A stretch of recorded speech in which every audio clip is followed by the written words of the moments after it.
आप सभी को मेरी ओर से हार्दिक नमस्कार। आज के सत्र में आपका स्वागत है। हम लोग श्री मां का आह्वान करते हुए, उन्हें प्रणाम करते हुए आज का सत्र आरंभ करते हैं।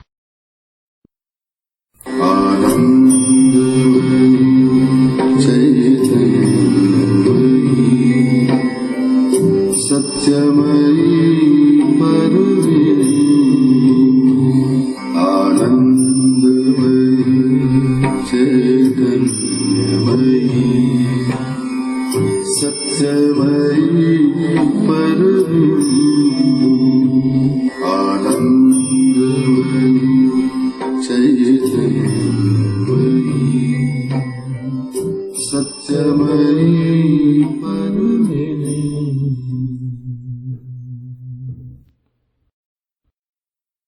सावित्री, पर्व 11, सर्ग 1, पृष्ठ 671 671। The eternal day, the souls choice and the supreme consummation. शाश्वत दिवस, आत्मा का चुनाव और सर्वोच्च सिद्धि।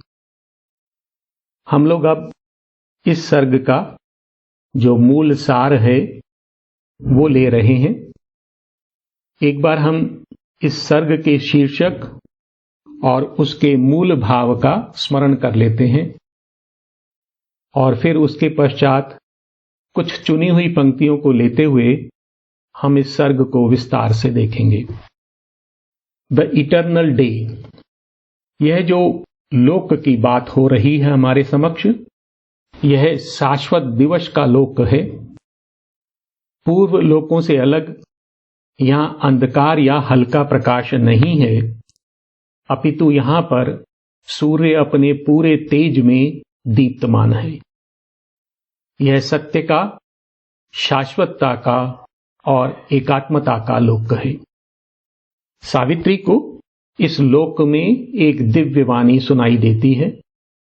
यह वाणी सावित्री को परम शांति, परम एकता, परम शक्ति और परम आनंद का प्रलोभन देती है। परंतु प्रत्येक प्रलोभन के साथ एक शर्त भी है कि सावित्री को पृथ्वी को छोड़कर अनंत में विलीन होना होगा। सावित्री मानव जाति के उद्धार हित अपनी अकेले की मुक्ति अस्वीकार कर देती हैं और प्रत्येक वरदान जो भगवान उन्हें देना चाहते हैं उसे सावित्री मानव जाति के उद्धार के लिए मांगती हैं। सावित्री के इस उत्तर के पश्चात भगवान सावित्री की प्रार्थना को स्वीकार कर लेते हैं और सावित्री और सत्यवान को धरा पर लौटने की अनुमति दे देते हैं। इसके पश्चात परम प्रभु दिव्य शक्ति के अवतरण, अतिमानव के प्रादुर्भाव, धरा पर अतिमन और अतिमानव के साम्राज्य, मनुष्य जाति और धरा के रूपांतरण और इस प्रकार धरा पर दिव्य जीवन की स्थापना की घोषणा करते हैं और आश्वासन देते हैं। और अंततः भगवान काल की वह स्वर्णिम बाधा हटा लेते हैं और काल के रहस्यमयी ताले को खोल देते हैं। तब धरा पर एक शक्ति अवतरित होती है और धरा पर आनंद के साम्राज्य का नवयुग आरंभ हो जाता है। तो हम कुछ पंक्तियों को लेते हुए आगे बढ़ते हैं। हम पृष्ठ नंबर 671 25वीं पंक्ति पर हैं। तो यह जो शाश्वत दिवस का लोक है वो कैसा है? इस लोक में अस्पष्टता और अंधकार के लिए कोई स्थान नहीं है। Twilight and mist were exiles from that air. Night was impossible to such radiant heavens.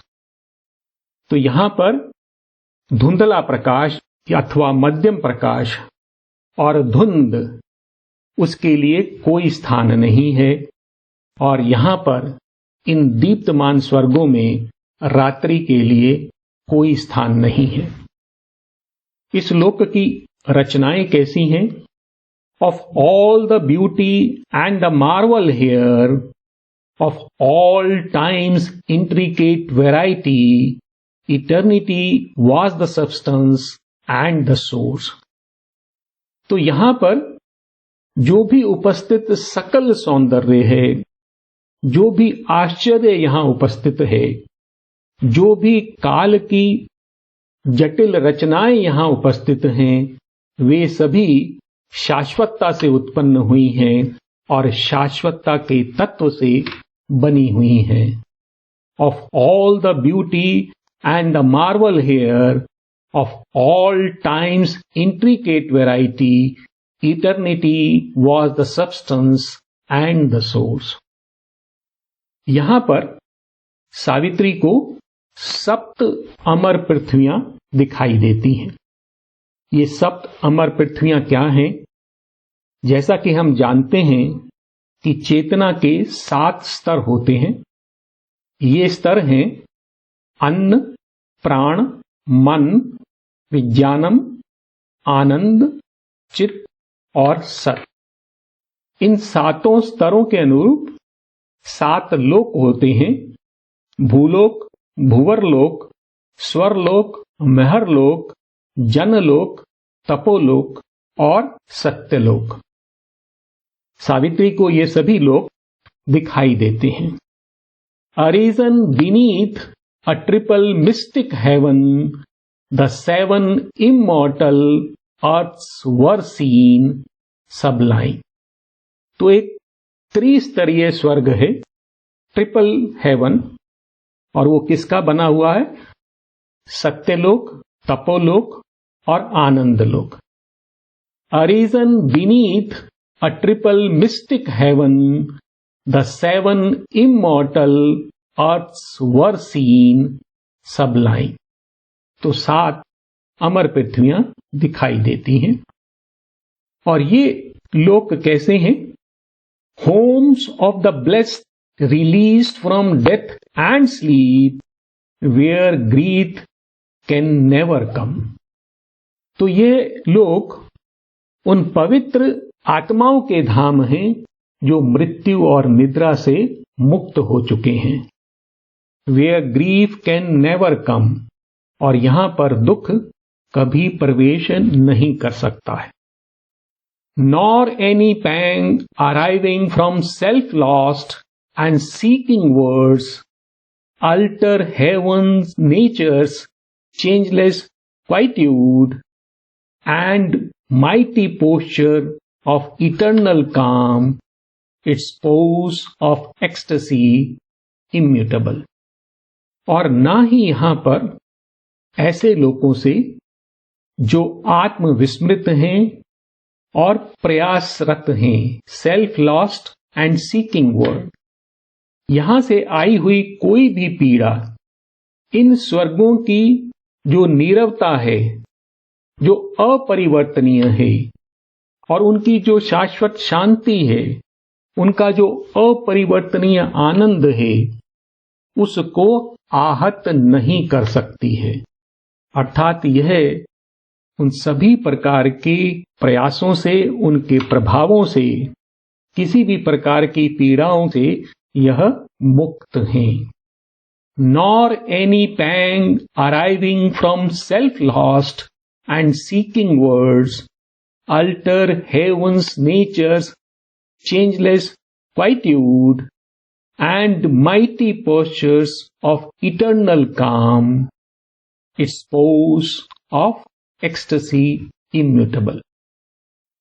यह जो 7 अमर पृथ्वियां हैं, उसमें जो सबसे नीचे है शाश्वत भूलोक, वह कैसी है? The lowest of these earths was still a heaven. तो इन सप्त धराओं में से जो निम्नतम धरा है, वह भी एक स्वर्ग थी। The lowest of these earths was still a heaven. और यहां पर चारों ओर आत्म तत्व विद्यमान था। A spirit wandered happily in the wind, a spirit brooded in the leaf and stone. यहाँ जो पवन बह रही थी उसमें एक आत्मा आनंदपूर्ण विचरण करती थी, और यहाँ के जो पत्ते हैं, यहाँ के जो पाषाण हैं, उनमें भी आत्मा ध्यानस्थ थी। A spirit wandered happily in the wind, a spirit brooded in the leaf and stone. और धरा पर जो कष्ट होता है वो वहां पर तीव्र आनंद में बदल जाता है। What would be suffering here was fiery bliss. जो यहाँ इस धरा पर पीड़ा और दुख है वो वहां पर तीव्र आनंद बन जाता है। Here rapture was a common incident. अर्थात यहाँ पर जो आनंद है वो अति सहज है। और यह जो लोक है परम देवताओं के जो क्षेत्र हैं उनकी परम आनंद की ये झलक मात्र है। इस शाश्वत भूलोक से ऊपर के लोक किस प्रकार के हैं? तो सावित्री की दृष्टि और ऊपर उठती है, ऊंची उठती है, और वह अब और अधिक श्रेष्ठ और आनंदमय लोकों के द्वार पर खड़ी हैं। ये स्वर्ग अभीप्सा करते हुए अनंत की ओर उठ रहे हैं, और सावित्री वहां एक ऐसे शिखर पर पहुंच जाती हैं जहां सीमित और अनंत एक साथ रहते हैं। अर्थात वहां फाइनाइट और इन्फिनिट इसमें एकात्मता है। वहां सावित्री देखती हैं कि सुरलोक की जो सेविकाएं हैं वो देवों को सोमरस परोस रही हैं। वहां अप्सराएं हैं दीप्तमान और स्वर्णिम जो आनंदमय नृत्य कर रही हैं। वहां गंधर्व हैं जो अपने संगीत द्वारा वैश्विक सत्य को प्रकट कर रहे हैं।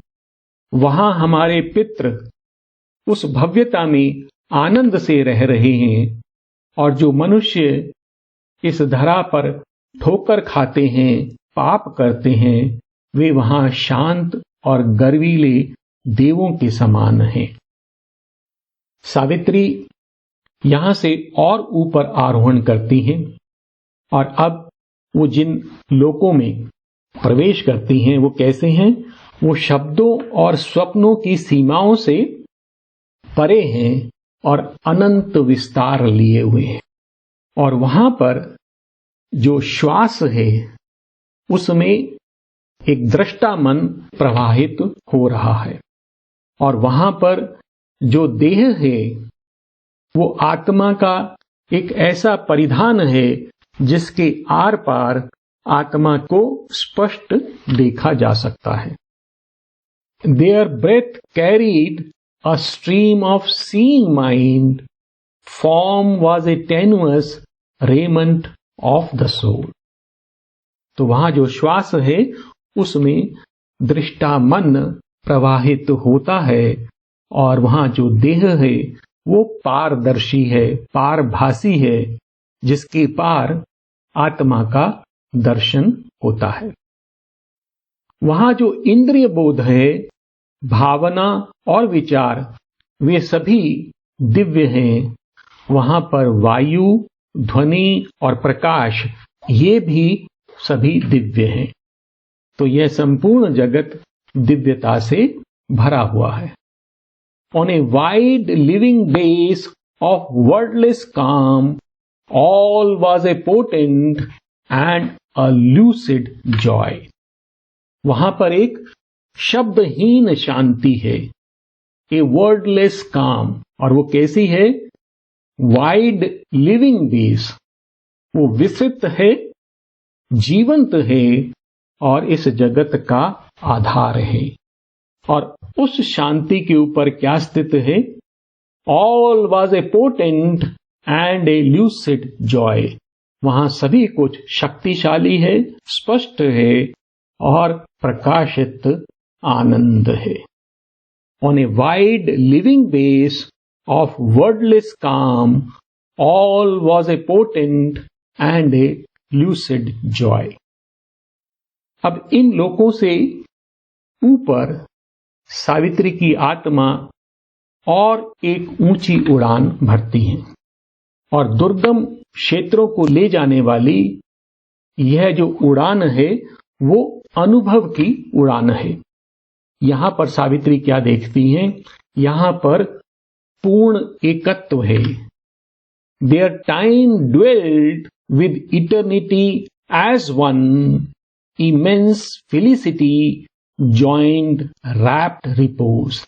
तो वहां पर काल और शाश्वतता, फाइनाइट और इन्फिनिट, शांत और अनंत एक थे, अर्थात उनमें कोई भेद नहीं था।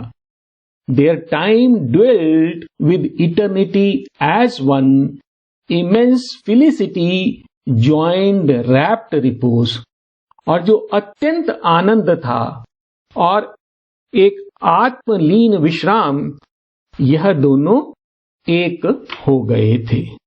Their time dwelt with eternity as one, immense felicity joined rapt repose. और अब यहां पर सावित्री इस लोक के देव को देखती है। तो यह जो देव हैं कैसे हैं?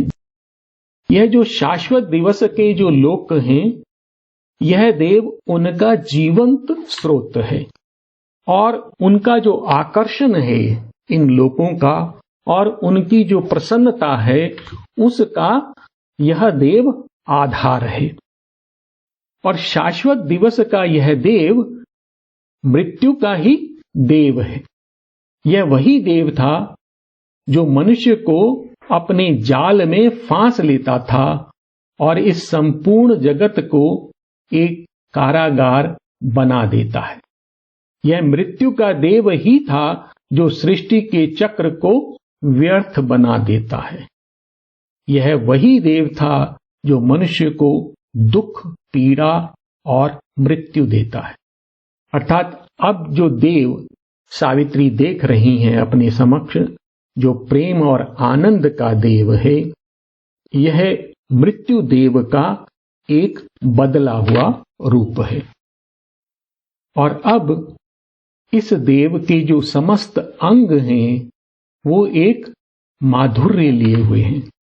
अब उनका रूप बदला हुआ है। One whom her soul had faced as death and night, a sum of all sweetness gathered into his limbs and blinded her heart to the beauty of the sun.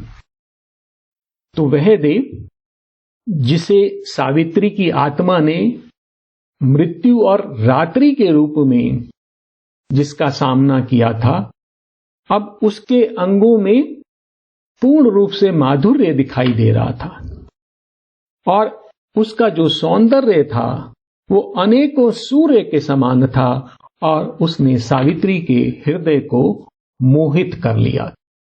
One whom her soul had faced as death and night, a sum of all sweetness gathered into his limbs and blinded her heart to the beauty of the sun. और वह मृत्यु देव का जो भयानक रूप था, अब वह बदल गया था। Transfigured was that formidable shape, और वह भयानक रूप अब बदल गया। रात्रि रूपी जो मुखौटा उस देव ने ओढ़ा हुआ था जब वह मृत्यु के देव के रूप में प्रकट हुआ था, अब वह एक अद्भुत और आनंददायी चेहरे में बदल गया। Night, the dim mask had grown a wonderful face. तो यह जो रात्रि के समान धूमिल मुखौटा था, अब वह एक अद्भुत चेहरे में बदल गया। और उसका माधुर्य किस प्रकार का था कि यह जो संपूर्ण जगती है उसकी जो संपूर्ण पीड़ाएं हैं वो उसके माधुर्य के समक्ष तुच्छ लग रही थी। A marvellous form responded to her gaze whose sweetness justified life's blindest pain। तो जीवन की जो घोरतम पीड़ाएं हैं वो भी उसके समक्ष उचित प्रतीत होती थी। A marvellous form responded to her gaze whose sweetness justified life's blindest pain। All nature's struggle was its easy prize, the universe and its agony seemed worthwhile। और इसका माधुर्य किस प्रकार का था कि जो सकल प्रकृति का जो संघर्ष है उसके लिए एक तुच्छ मूल्य था। All nature's struggle was its easy prize, the universe and its agony seemed worthwhile। और ये सकल विश्व और उसकी पीड़ा उसके समक्ष उचित लग रहे थे। उस देव का मुख कैसा था, उस पर अब पीड़ा, घृणा या क्रूरता का कोई भी अंश शेष न था। There was no more the torment under the stars, the evil sheltered behind nature's mask. There was no more the dark pretense of hate, the cruel rictus on love's altered face। तो जब सावित्री उस मुख को देखती हैं, उस देव को देखती हैं, तो अब वहां कोई पीड़ा शेष नहीं थी और प्रकृति के मुखौटे के पीछे छुपा हुआ अशुभ भी शेष नहीं था। अर्थात प्रकृति में जो कुछ घट रहा है वो शुभ प्रतीत होता था। There was no more the dark pretense of hate, घृणा का ढोंग भी नहीं था। The cruel rictus on love's altered face, और प्रेम के बदले हुए मुख पर अब कोई क्रूर मुस्कान न थी। तो यह जो देव हैं, ये प्रेम और आनंद के देव, इन्हीं का एक बदला हुआ रूप है जो कि मृत्यु देव के रूप में पूर्व में प्रकट होते हैं। और तब इनके मुख पर पीड़ा, घृणा, क्रूरता यह सब प्रकट होते हैं, परंतु अब यह सब दूर हट गए थे और यह भी प्रतीत हो रहा था कि यह केवल एक छद्म रूप था, अर्थात घृणा का ढोंग था और प्रेम के बदले हुए मुख पर अब कोई क्रूर मुस्कान न थी। There was no more the torment under the stars, the evil sheltered behind nature's mask। तो कोई भी अशुभ नहीं था। There was no more the dark pretense of hate, the cruel rictus on love's altered face। और उस देव का रूप कैसा था? अब प्रकृति के मुख से मृत्यु का जो अशुभ आवरण था वो हट गया था और उसके मुख पर एक दिव्य मुस्कान स्थित थी। और इस दिव्य और कृपामय रूप में सभी देव स्थित थे। जितने भी देव हैं वो सभी इसमें प्रकट हो रहे थे। All grace and glory and all divinity were here collected in a single form। तो संपूर्ण कृपा, महिमा और दिव्यता इस एक रूप में एकत्रित थी। All grace and glory and all divinity were here collected in a single form। All worshipped eyes looked through his from one face। और सभी जो देव थे वो उसके मुख से देखते थे।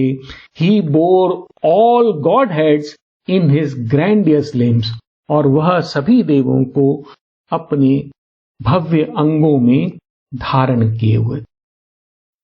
और यह रूप कैसा था?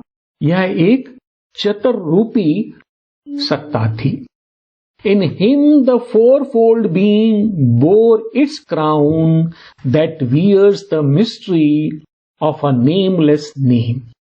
और उस रूप में सावित्री को एक चतुर्रूपी सत्ता दिखाई देती है, और उसने एक ऐसा मुकुट धारण किया हुआ है जो अनामी भी है और नाम भी लिए हुए है। अर्थात वो एक रहस्य लिए हुए है और वो संपूर्ण को अपने में समेटे हुए है। In him the fourfold being bore its crown that wears the mystery of a nameless name. इन चार रूपों में जो सबसे पहले रूप सावित्री को दिखाई देता है वह है विराट पुरुष का रूप। और ये कौन है विराट? यह जो दृष्ट जगत है, जो भी विजिबल वर्ल्ड है, उसका शिल्पी है। और यह विराट पुरुष यह पदार्थ द्वारा स्वयं को अभिव्यक्त करता है। वो मैटर से अपने को एक्सप्रेस करता है। Objects are his letters, forces are his words, Events are the crowded history of his life। तो जो पदार्थ हैं उसके अक्षर हैं और जो शक्तियां हैं वो उसके शब्द हैं, और जो घटनाएं हैं वो उसके जीवन का विवरण है, उसका इतिहास है। Objects are his letters, forces are his words, events are the crowded history of his life, and sea and land are the pages of his tale। और उसकी जो गाथा है वो कहाँ लिखी गई है? वो सागर पर लिखी गई है, वह भूमि पर लिखी गई है। अर्थात वह अपने को इस प्रकृति में अभिव्यक्त करता है। And sea and land are the pages of his tale। Matter is his means and his spiritual sign। तो जो जड़ पदार्थ है वही उसका साधन है और वही उसका आध्यात्मिक प्रतीक है। वो जड़ पदार्थ द्वारा ही अपने सत्य को प्रकट कर रहा है। Matter is his means and his spiritual sign। He hangs the thought upon a lashes lift। और विचारों को वह अपनी पलकों के बालों से व्यक्त करता है। In the current of the blood makes flow the soul। और रक्त के प्रवाह में वह आत्मा को प्रवाहित करता है। अर्थात वो पदार्थ द्वारा ही अपने आप को अभिव्यक्त करता है। और उसके पश्चात सावित्री को दूसरा रूप दिखाई देता है। वह दूसरा रूप है हिरण्यगर्भ अथवा तेजस का। हिरण्यगर्भ कौन है? वह एक दृष्टा है, एक जादूगर है जो गुह्य लोकों का निर्माण करता है। A seer, he has entered the forbidden realms। A magician with the omnipotent wand of thought, he builds the secret uncreated words।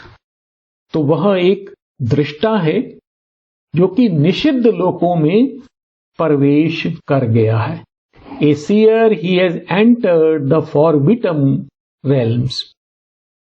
A magician, वो एक जादूगर है with the omnipotent wand of thought। और उसके पास विचारों की एक जादुई छड़ी है। He builds the secret uncreated words। वह गुह्य लोकों का निर्माण करता है। Armed with the golden speech, the diamond eye, his is the vision and the prophecy. उसकी जो वाणी है वो स्वर्णिम है, उसके जो नेत्र हैं हीरे के समान है, और उसकी जो दृष्टि है वो सत्य दृष्टा है, भविष्य का दर्शन करती है, और वह अपनी वाणी से भविष्य को प्रकट करता। Armed with the golden speech, the diamond I, his is the vision and the prophecy. इस हिरण्यगर्भ के विषय में और कुछ पंक्तियां हैं कि यह जो तेजस है, जो हिरण्यगर्भ है, ये दिव्य अग्नि का वाहक है जो निराकार को साकार में ढालता है। Images casting the formless into shape, traveler and hewer of the unseen paths, he is the carrier of the hidden fire। तो ये कौन है? हिरण्यगर्भ निराकार को साकार में ढालने वाला चित्रकार है, छविकार है। Images casting the formless into shape, traveller and Heuer of the unseen path, और अनदेखे मार्गों का पथिक है, उन पर चलने वाला है और उनका निर्माण करने वाला है। He is the carrier of the hidden fire, वह गुह्य अग्नि, उस परम तेज का वाहक है। He is the voice of the ineffable, वो अकथनीय परम की वाचा है। He is the invisible Hunter of the light, वो प्रकाश का एक अदृश्य शिकारी है। तो वो क्या कर रहा है? वो जो अकथनीय है, जो परम है, उसको प्रकट कर रहा है, उसकी वाचा है, और वह उस परम प्रकाश को पकड़ने का प्रयास कर रहा है। He is the invisible Hunter of the light. अब इन दो रूपों के पश्चात एक तीसरा रूप, जो प्राज्य का रूप है, वो सावित्री को दिखाई देता है। यह जो तीसरी सत्ता है, इसको हम कारण पुरुष अथवा सुषुप्ति या अति चेतन भी कह सकते हैं। A third spirit stood behind their hidden cause, a mass of superconscious closed in light, creator of things in his all-knowing sleep। तो ये कौन है प्राज्य पुरुष? A third spirit stood behind, सबसे आगे कौन है? जागृत, ग्रॉस या स्थूल या विराट। उसके पीछे कौन है? सटल, सूक्ष्म पुरुष, स्वप्न या हिरण्यगर्भ। और उन सबके पीछे जो तीसरा पुरुष है, कॉजल और कारण पुरुष, सुषुप्ति या प्राज्य। तो यह जो तीसरी सत्ता है, a third spirit stood behind, वो इनके पीछे है। देयर हिडन कॉज, और यह जो विराट और हिरण्यगर्भ, इनका ये गुह्य कारण है। A mass of super conscious closed in night, यह अचित चेतन का एक पिंड है जो प्रकाश में स्थित है। Creator of things in his all knowing sleep, और उसकी सुषुप्ति कैसी है? अति चेतन की सुषुप्ति है, सर्वज्ञ है, ऑल नोइंग स्लीप, और वहां पे रहते हुए वह इस संपूर्ण जगत की रचना करता है। A third spirit stood behind their hidden cause, a mass of super conscious closed in light, creator of things in his all knowing sleep. और यह जो प्राज्य है, यह सकल सृष्टि का उद्गम भी है और उसका विस्तार भी है। अर्थात यह जो संपूर्ण सृष्टि है, कहां से उदित होती है? वो इसी सत्ता से उत्पन्न होती है। और जो सृष्टि का जो विस्तार है, वो जो कुछ भी अपने को प्रकट कर सकती है, उसकी सीमाएं भी यह निर्धारित करता है। All from his stillness came as grows a tree. He is our seed and core, our head and base. तो यह जो पुरुष है सभी कुछ उसकी निश्चलता से उत्पन्न होता है, जैसे एक वृक्ष विकसित होता है. All from his stillness came as grows a tree. He is our seed and core. वह हमारा बीज भी है, हमारा केंद्र भी है. Our head and base, वो हमारा शीश भी है और हमारा आधार भी है, अर्थात हमारा संपूर्ण विस्तार भी वही है. He is the wisdom that comes not by thought. तो वह प्रज्ञा है जो विचार से प्राप्त नहीं हो सकती, अर्थात विचारों से वह परे है. He is the wisdom that comes not by thought. His wordless silence brings the immortal word. और उसके निशब्द मौन से ही जो अमर शब्द प्रकट होता है, जिससे इस जगत की रचना होती है. और ये प्राज्ञ पुरुष के विषय में बता रहे हैं कि यह संपूर्ण सृष्टि के अंतर में स्थित रहता है. He sleeps in the atom and the burning star. He sleeps in man and God and beast and stone. अर्थात एक परमाणु में भी वही छिपा हुआ है और तारे में भी वही छिपा हुआ है. He sleeps in the atom and the burning star. वह मनुष्य में भी छिपा हुआ है, देवता में भी छुपा हुआ है, पशु में भी छुपा हुआ है और पत्थर में भी छिपा हुआ है. He sleeps in man and God and beast and stone. और क्योंकि वह इस संपूर्ण सृष्टि में गोपित है, इसी कारण यह जगत आगे बढ़ता है. Because he is there, the inconscient does it work. क्योंकि वह अंतर में उपस्थित है, इसलिए निश्चेतना अपना कार्य करती है. Because he is there, the word forgets to die. और क्योंकि वह अंतर में छिपा हुआ है, इसीलिए यह जगत मरना भूल जाता है. अर्थात इसने उस जगत को धारण किया हुआ है. Because he is there, the inconscient does it work. Because he is there, the word forgets to die. His slumber is an almightiness in things. तो द्रव्यों में जो सोया हुआ है वह परम शक्ति है. His slumber is an almightiness in things. Awake, he is the eternal and the supreme. तो जागृत अवस्था में वह कौन है? वही शाश्वत है, वही परम है. अर्थात वह प्राज्ञ के रूप में, वह शाश्वत, वह परम इस संपूर्ण जगत के अंतर में छिपा हुआ है. His slumber is an almightiness in things. Awake, he is the eternal and supreme. और इसके पश्चात प्राज्ञ से ऊपर एक और देव से सावित्री की भेंट होती है. प्राज्ञ से ऊपर परम आनंद स्थित है. यह सर्वज्ञ है, सर्वशक्तिमान है, निश्चल है, नीरव है और परिपूर्ण है.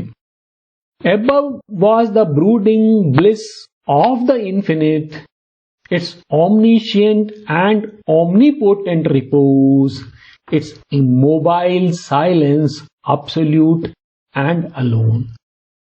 तो इस प्राज्ञ के ऊपर क्या स्थित है? अनंत का ध्यानस्थ आनंद है. Above was the brooding bliss of the infinite, its omniscient and omnipotent repose. और उसका विश्राम कैसा है? जो सर्वज्ञ है और सर्वशक्तिमान है. Its immobile silence, absolute and alone.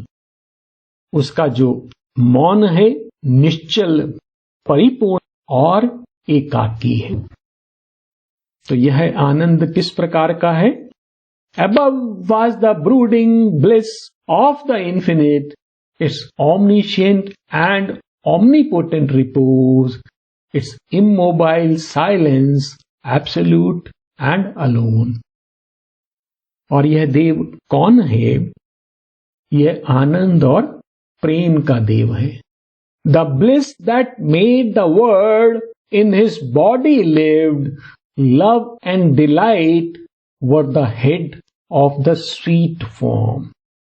और यह जो मधुर रूप है, प्रेम और आनंद, इसके शीश है।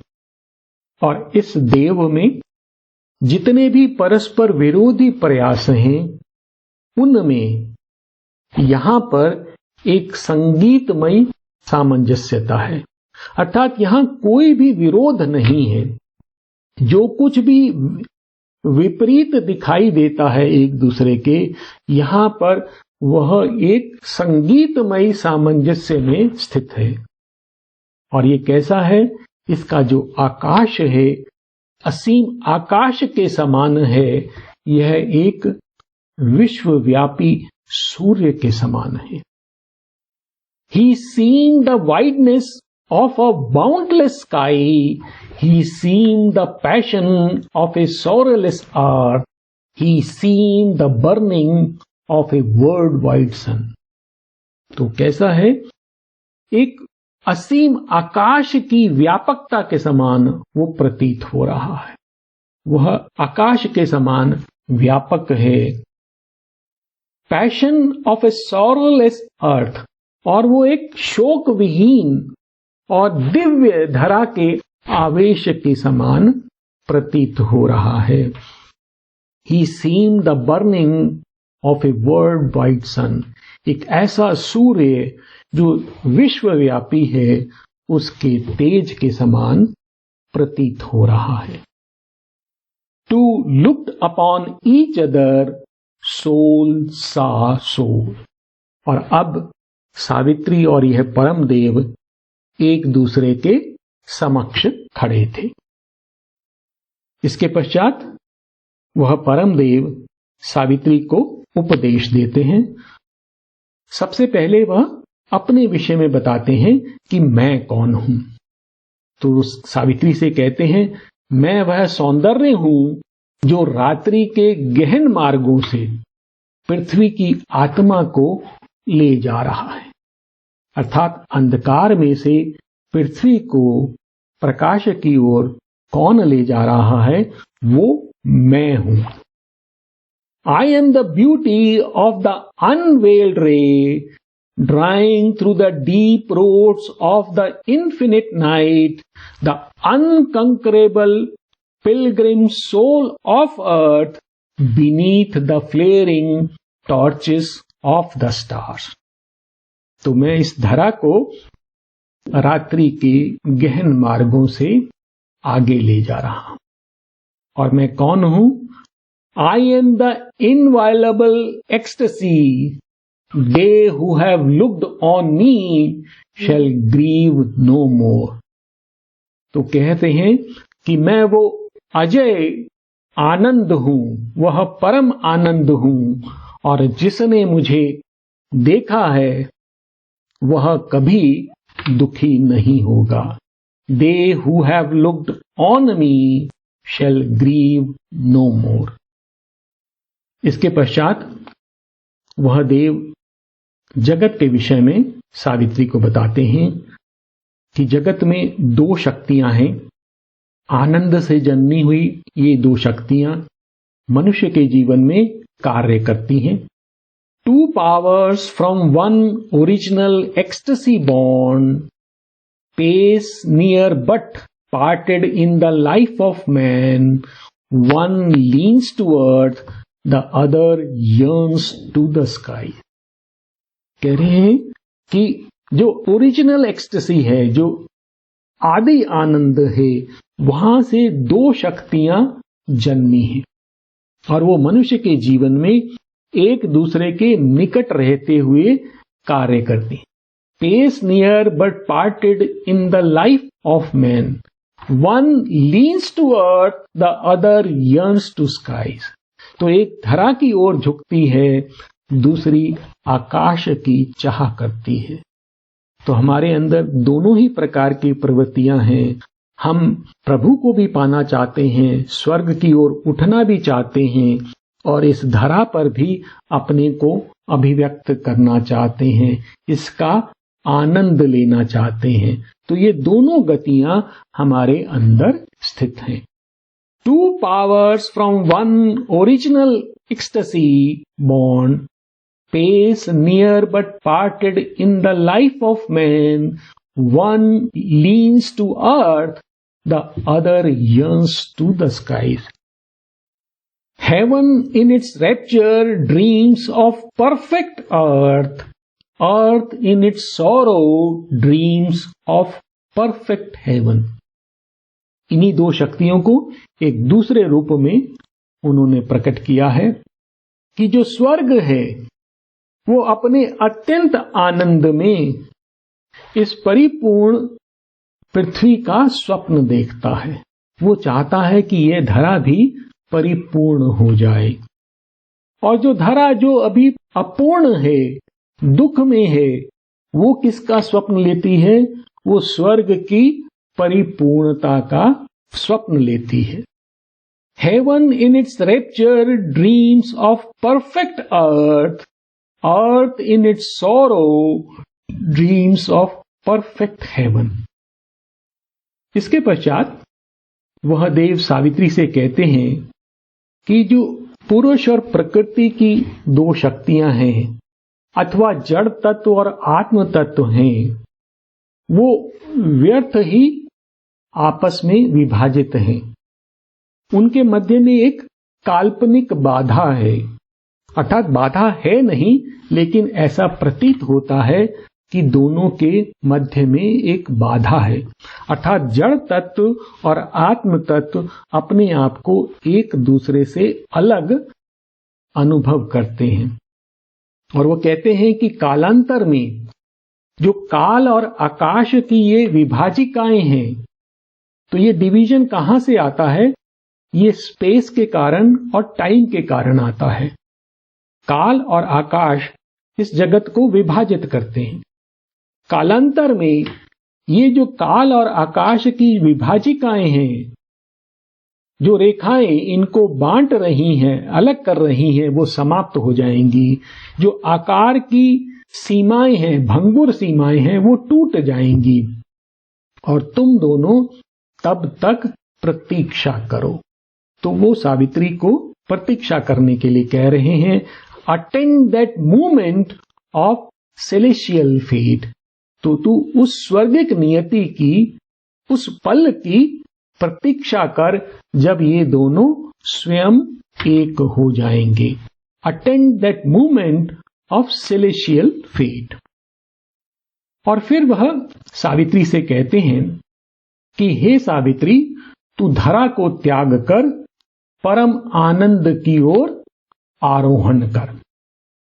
और वो कहते हैं कि हे सावित्री, तू पृथ्वी और जीवों से अपना संबंध तोड़ ले। Renounce the tie that joins thee to earth kind. Cast off thy sympathy with mortal hearts. तो कहते हैं सावित्री से, हे सावित्री, तू उस बंधन को जो तुझे मनुष्यों से जोड़ता है, उसको तू तोड़ दे, उसको उतार दे। Cast off thy sympathy with mortal hearts. और ये जो नश्वर हृदय हैं, ये जो मानवीय हृदय हैं, उनसे जो तुझे सहानुभूति है, उसे तू दूर कर दे, उतार दे। और हे सावित्री, तू मृत्यु पर विजय प्राप्त करके यहां तक आई है। तू अपनी विजय का लाभ उठा और धरा को त्याग कर तू अपने आनंदमय धाम में आरोहण कर जा। Arise, vindicate thy spirit's conquered right, relinquishing thy charge of transient breath, ascend, O soul, into thy blissful home। तो वो सावित्री से कह रहे हैं, हे सावित्री, तेरी आत्मा ने एक महान विजय प्राप्त की है, तू उसको सिद्ध कर, उसका लाभ उठा। Arise, vindicate thy spirit's conquered right। यह तेरा अधिकार है। Relinquishing thy charge of transient breath। और ये जो तेरा मानवीय जीवन है, जो मानवीय देह है, इसका तू त्याग कर। Ascend, O soul, into thy blissful home। हे आत्मा, तू अपने आनंदमय धाम में आरोहण कर। और यही भाव इन पंक्तियों में भी है। सावित्री का जो जन्म हुआ है वो एक जगत की कामना के कारण हुआ है। आरंभ में सावित्री के पृष्ठ 22 पर ये पहली पंक्ति है, a world's desire compelled her mortal birth. तो इस जगत की अभीप्सा के कारण सावित्री का जन्म हुआ है। और वह परम देव सावित्री से क्या कह रहे हैं कि हे सावित्री, तू धरा की इस अस्पष्ट और काल्पनिक चाह को त्याग दे और तू परम आनंद में आरोहण कर। Cast off the ambiguous myth of earth's desire, O mortal, to felicity arise. तो हे सावित्री, तू पृथ्वी की यह जो अस्पष्ट और काल्पनिक चाह है उसको तू त्याग दे और तू परम आनंद में आरोहण कर। इसके पश्चात सावित्री उस आनंद और प्रेम के देव को उत्तर देती हैं और उनके इस प्रलोभन को अस्वीकार कर देती हैं।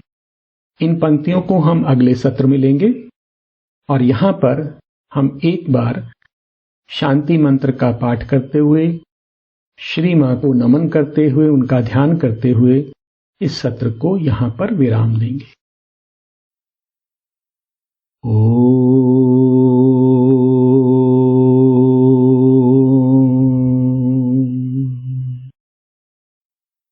शांति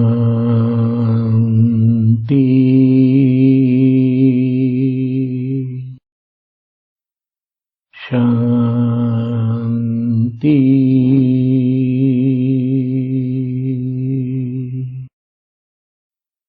शांति।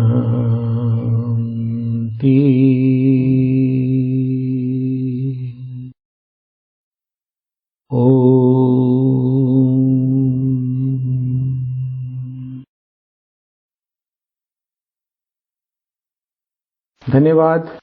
नमस्कार।